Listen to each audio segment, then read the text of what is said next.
আসসালামু আলাইকুম ইব্রান, সবাই কেমন আছেন? আশা করি সবাই ভালো আছেন। আপনাদের দোয়ায় আমি অনেক অনেক ভালো আছি।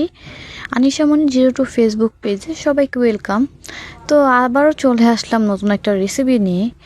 আপনাদের কাছে নতুন না হলেও আমার কাছে নতুন, যেহেতু আমি কখনোই বানাইনি, এই ফার্স্ট টাইম।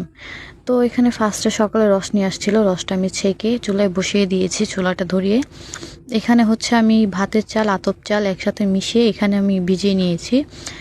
তো এখন ঢেকে রেখে দিব, দেন দেখি রসটা হয়েছে না।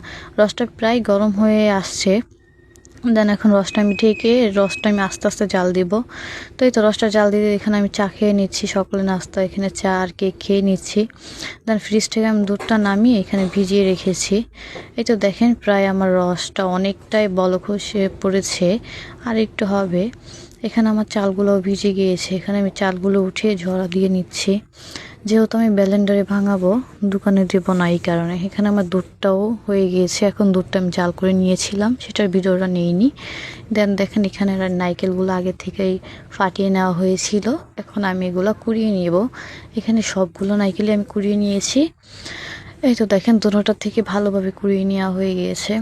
এখন আমি চালগুলো ভালোভাবে গুঁড়ি করে নেব ব্লেন্ডার, যেহেতু ব্লেন্ডারে করব অল্প অল্প করে নিতে হবে। তো দেখেন আমি অল্প অল্প করে দিয়েছি এখানে হচ্ছে। তো ফার্স্ট টাইম অল্প করে